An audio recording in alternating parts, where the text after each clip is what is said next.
Israel Hamas युद्ध को लेकर अमेरिका पर लगातार ऐसे आरोप लग रहे थे कि बाइडेन की सरकार ने मिडिल ईस्ट में इजरायल को बेलगाम छोड़ रखा है और इसी छूट की वजह से इजरायली सेना गाजा और लेबनान के भीतर दिन रात तबाही मच रही है।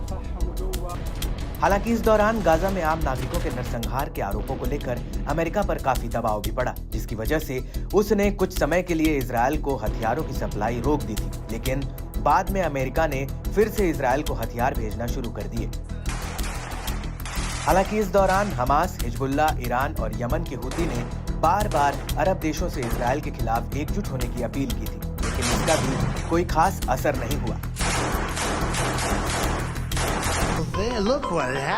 लेकिन जब अमेरिका में राष्ट्रपति चुनाव का आगाज हुआ तो ट्रंप ने वादा किया कि वो मिडिल ईस्ट और यूक्रेन में युद्ध खत्म करा देंगे और अब ट्रंप अमेरिका के 47वें राष्ट्रपति चुने गए हैं। वहीं दूसरी तरफ ट्रंप को लेकर यमन के हूती ने एक बहुत बड़ा ऐलान किया है। दरअसल हूती के मुखिया अब्दुल मलिक अल हूती ने ट्रंप की जीत को लेकर कहा कि अमेरिकी राष्ट्रपति लगातार इजरायली दुश्मन और उसकी परियोजना की सेवा में रहे हैं और अमेरिकी चुनाव के नतीजे गाजा को लेकर हमारी स्थिति में कोई बदलाव नहीं करेंगे। ना ही ट्रंप ना ही बाइडेन फिलिस्तीनी राज्य को लेकर हमारे कड़े समर्थन को रोक नहीं पाएंगे।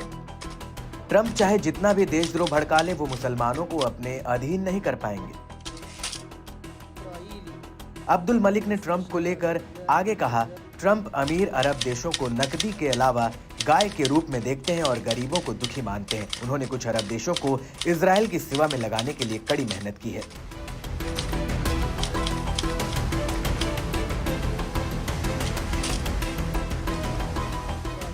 अब्दुल मलिक ने गाजा पर अरब और मुस्लिम देशों के रवैये को लेकर भी कटाक्ष किया है। उन्होंने अपने इसी बयान में कहा कि गाजा को लेकर अरब और मुस्लिम देशों ने कुछ नहीं किया। उनका रवैया उनके घोर नैतिक, मानवीय और धार्मिक दिवालियापन को दिखाता है।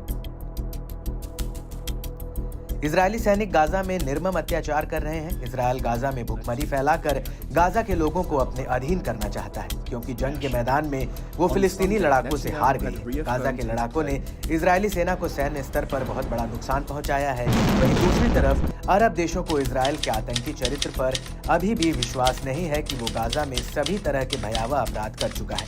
इजरायल की परियोजना पूरे मुस्लिम और अरब दुनिया को निशाना बनाती है। इजरायल पूरी तरह से पश्चिम एशियाई इलाके पर अपना धाक जमाना चाहता है। हूती के मुखिया ने अरब देशों को लेकर आगे ये भी कहा कि एक बार मुस्लिम फिलिस्तीनियों के प्रति अपने दायित्वों को पूरा करना शुरू कर दें, अल्लाह उनकी मदद करेगा। आपको बता दें कि 7 अक्टूबर 2023 के बाद से ही यमन का हूती लाल सागर से लेकर तेल अवीव तक मिसाइल और ड्रोन हमले कर रहा है और सऊदी अरब, जॉर्डन और बहरीन जैसे देशों ने कई मौकों पर हूती की मिसाइलों को इजरायल पहुंचने से पहले ही हवा में मार गिराया है और इसी वजह से हूती बार बार अरब देशों पर इस तरह के जुबानी हमले कर रहा है।